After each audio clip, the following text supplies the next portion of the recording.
Hari Om. Hari Om. Yesterday I started talking about Bhagavad Gita, but a very important part of Bhagavad Gita is to know the background of it. Bhagavad Gita is a dialogue on the war front. On the war front, where the armies are ready to fight each other, there's going to be a lot of violence. In that extreme negative situation, Sri Krishna is telling the secrets of yoga to Arjun. This itself is a paradox. We think that yoga is to be practiced in the forest. Yoga is to be practiced in a place like this, ashram, away from all the chaos, where you find the peace within yourself. But look at this contradiction. The place where there is going to be a death, there is aggression, there is extreme stress, extreme fear. In that situation, Sri Krishna is opening the secrets of yoga to Arjun. So it's very important for us to understand what has brought these two people on the war front. What is the reason that they are there? And Sri Krishna, as one can easily see with the teachings and his personality through his stories, is undoubtedly a great enlightened yoga master. Now, if he is an enlightened being, what made him come to this war front, the battleground? And for that, today I'm going to tell you the story of Mahabharata. Bhagavad Gita is a small part of one of the chapters of Mahabharata, Bhishma Parva. Mahabharata has 18 chapters. One of the chapters is Bhishma Parva, towards the end.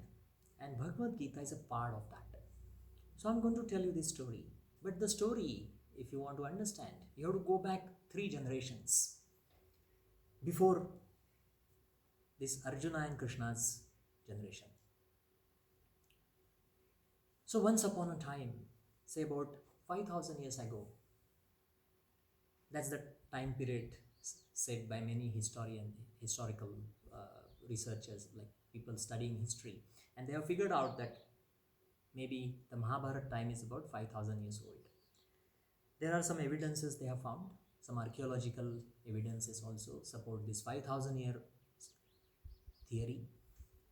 So there was this dynasty who was ruling a kingdom, and the kingdom name was Hastinapur. And that Hastinapur kingdom, the dynasty was Kuru dynasty. There were many great kings in that dynasty. But the story of Mahabharata starts with the king. His name was Shantanu. And he was a great king with great achievements, very respected king, very powerful king, but good king. The story begins with his lady love. Her name was Ganga. So she was a yogini. He fell in love with her. Both of them married. Of course, this story of Ganga and Shantanu is also quite big, so I'm going to cut it short. The couple had a son. His name was Bhishma. And this name will remain there till the end. So it's a very important name for all of us. This young prince born to the royal couple, Bhishma, was really a tapasvi, like a rishi, like a yogi. With war skills, he was undefeatable. With his balanced wisdom, he was no less than a yoga master. With his intelligence, he was no less than a great philosopher. The king was very happy to have him as his son. He was very proud of his son. The kingdom was also feeling safe that he is going to be the next king. But then something happened. The wife of this king, the queen, she had this inner calling and she left the king for some advanced yoga practices and she left him. So the king felt very lonely and he felt very depressed. One of the days when he was just walking in the forest, he met a very young girl. Her name was Satyavati. And he fell in love with her. That girl was very beautiful, very intelligent girl. And he fell in love with the girl. He asked her, "Will you marry me?" She said, "I will have to ask my father." So the king came to this father of Satyavati. And the father was a smart old man. He said, "Look, king, I appreciate and I'm very happy that you proposed my daughter. But this son of yours, he's going to be the next king. So when you marry my daughter, you're just marrying her for your desires. Her son will have no right to the kingdom. If you promise me that Bhishma will not become the king and my daughter's son will become the king, I will allow you to marry my daughter." And that was a shock to the king. And he could not take it. He loved his son, Bhishma. So he said, "That's not possible." And he left that girl, who was also in love with the king. So he left her and came back to the kingdom. But after that, he became very, very quiet. He would not do much. He went into deep depression. Bhishma realized it. A young boy of 18 years old, Bhishma. And he started investigating what has caused this sadness to his father, because he loved his father.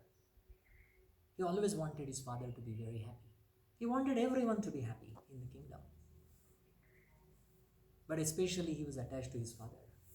And then he came to know from them some secret agents who were working for the king and the kingdom. And they told him that there was this girl that the king fell in love with. But the father of the girl has put a condition for the marriage. And then Bhishma got upset. He said, "No, that's not good." So he went to meet the father of this girl. And the father repeated the same condition. Bhishma at that moment promised him and made a resolve. And the resolve was, he will never marry anyone and he will never have any kids and he will never become the king. But he will always protect the kingdom. The father of the daughter was happy and he gave permission for the marriage. So Bhishma brought that girl into the palace and requested his father to marry her. Father was embarrassed. He didn't know what to say. But now, because this promise was made, he had no choice. He requested Bhishma to not make such a tall promise, because that's not in the interest of the kingdom. But Bhishma did not agree to that. And this is actually the starting point of the story of Mahabharata. One person sacrificing his selfish interests and desires for his father's desires. And the father was not very happy with this situation. But then he had no choice. Naturally, after a few days, after a few months, few years, the father died. He was anyway old. He left behind 2 sons plus Bhishma and Satyavati.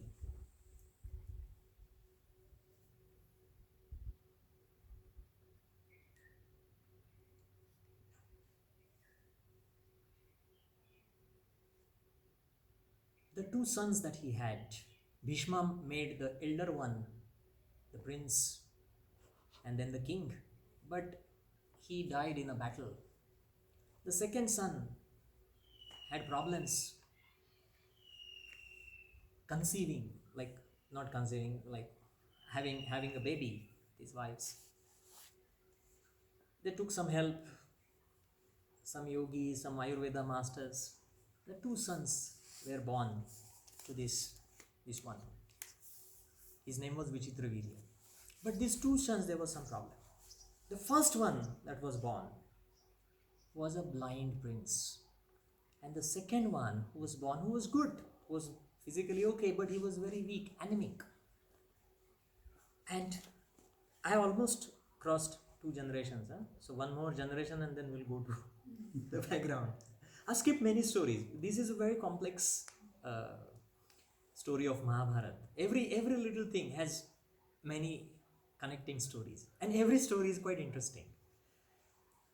So now these two princes, the two princes are born. One is a blind one, who is elder one, and the second one is the anemic one, but physically okay, but weak, on a weaker side.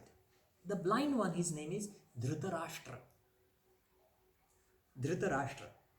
And the other one is Pandu. And these two, the story of Mahabharata starts. Serious story of Mahabharata leading to that war. So the roots of the war are here. This Dhritarashtra is a blind prince. Now he wants to become the king. He has a very strong desire to become the king. The kingdom has a rule book. The kingdom has a constitution. The kingdom has laws. And the laws clearly state that if the prince is physically not fit, then he can't become the king. For various reasons that were necessary at that time. Then the second one should be made king. If the second one is like that, third one should be made the king. So, naturally, in this case, the blind prince was refused. His stake, his claim to the throne to become the king. And the second one, Pandu, was made the king. This is where the jealousy started. This is where the hatred started. Because I want to become the king. That is that want, that is that desire. And that is that power hunger, that is ego. So this Dhritarashtra became the icon of power and desires and hatred and jealousy. On the other hand, Pandu was a very compassionate young man, fit to be the king,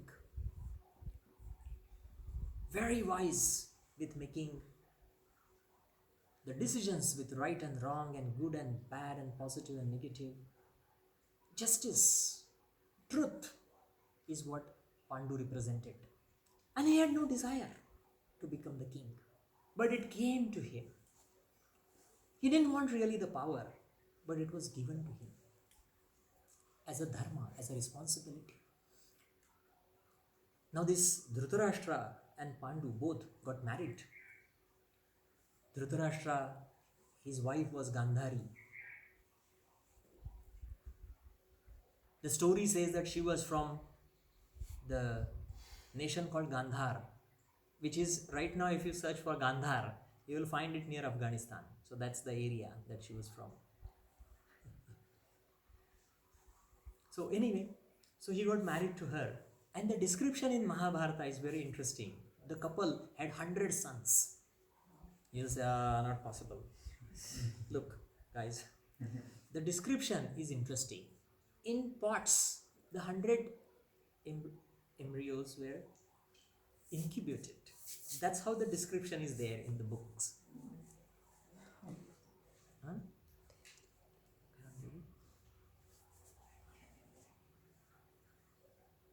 15 minutes.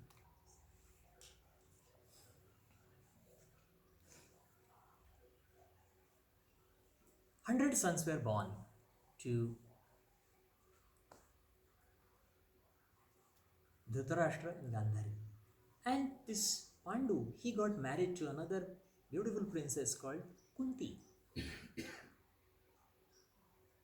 She was from another kingdom in India. She was again exactly like her husband. Very devoted, very faithful, very intelligent, very truthful. Naturally, the qualities of these two differed. So the Dhritarashtra and his 100 sons became a representation of desires and ego and hatred and jealousy and selfishness. And the Pandu, he had 5 sons. They were called Pandav. The 100 sons were called Kaurav and the 5 sons were called Pandav. The Kaurav and Pandav, these two, you will need to remember now. Because the war is between these Kauravas and Pandavas. So I have crossed one more generation and I have entered into Kauravas and Pandavas. So the story of Kauravas and Pandavas gets even more interesting now. The Kauravas, the first of the eldest, his name is Duryodhan. And the Pandavas, there are 5. First one is Yudhishthir, second one is Bhim, third one is Arjun, fourth is Nakul, and fifth is Sahadev. You can only remember Arjun because the Bhagavad Gita is a dialogue between Arjun and Shri Krishna. It's a beautiful statue of Shri Krishna. The Bhagavad Gita is Shri Krishna and Arjun. And Arjun is one of the Pandavas, one of the 5 Pandavas, and 100 Kauravas. Look, the Pandavas, like their parents, represented truth, unselfishness, compassion, belief in values, justice, non-violence, all the yogic qualities that we talk about. The Pandavas represented those qualities. So these young little kids, they started growing up. But a tragedy struck this royal family. The king Pandu, he died of anemia, some complications and some disease, and he died. Now when he died, his little boys, they were very young. The 5 were very young. The 100 also were very young. They were same age. The question was, if they are so young, who will become the king? Bhishma, now he is a grandfather. Bhishma, you remember Bhishma. It's 2 generations after. So he is now a grandfather. Now he was looking after the kingdom. So kingdom was safe, but someone has to be there to rule. Because Bhishma is not going to rule the kingdom. He's not going to make the decisions. He's just going to support the kingdom. That is his promise. So the problem started here. Who should become the king? So the suggestion of the council of ministers was make Dhritarashtra, the blind one, a representative king of his younger brother. So he's not a king, but he's just a representative. And that suddenly boosted Dhritarashtra's ego and suddenly started feeling that all his wishes and desires have come true, though the kingdom didn't really belong to him. He was just a representative, a signing authority. He was just like a letter of authority. That's it. He was not the king, but he misunderstood that and he started thinking that yes, I am the king. Because of this opportunity that he thought he has, he became more and more attached to that kingdom.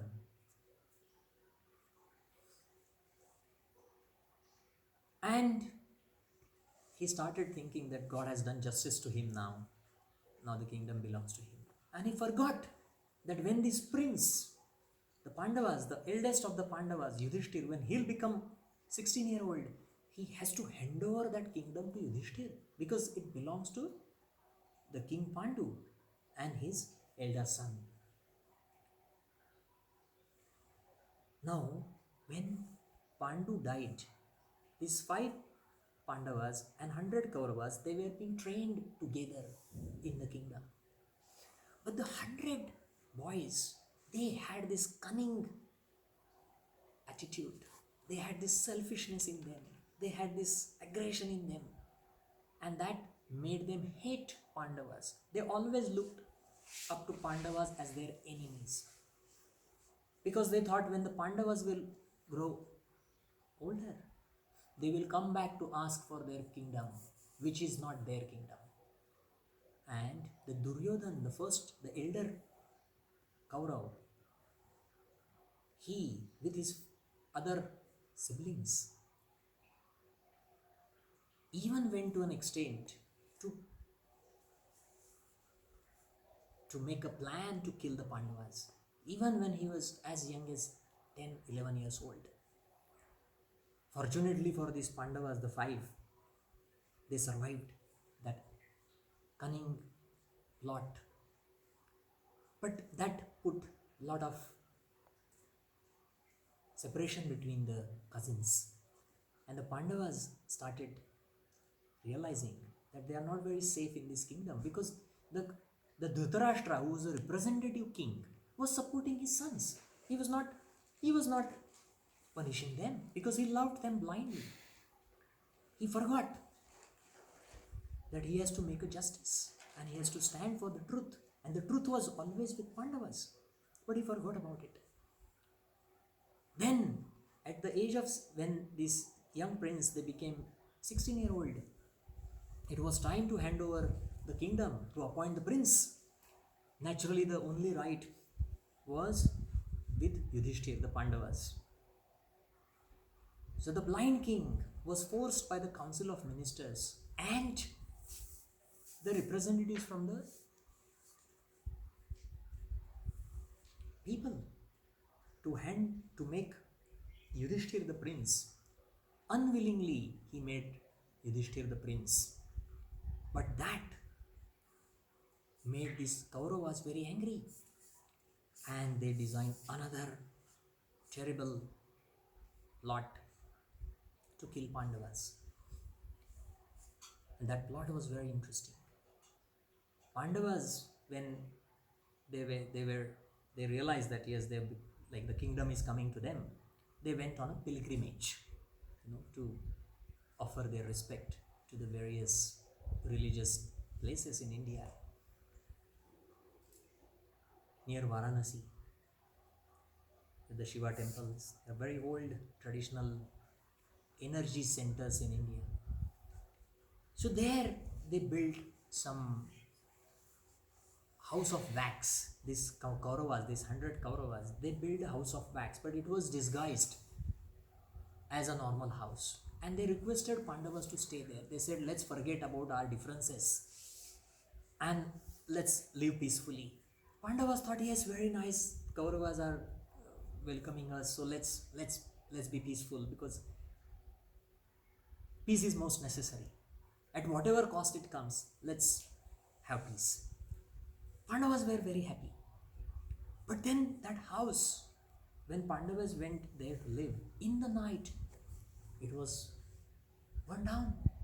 Luckily for Pandavas, the prime minister of the kingdom, his name was Vidur.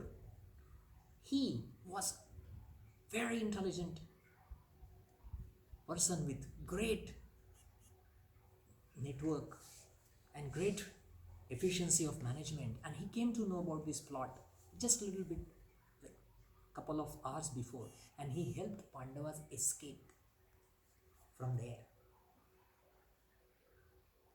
Pandavas escaped that, but the situation became more uncertain and very tricky for Pandavas to come back to the kingdom.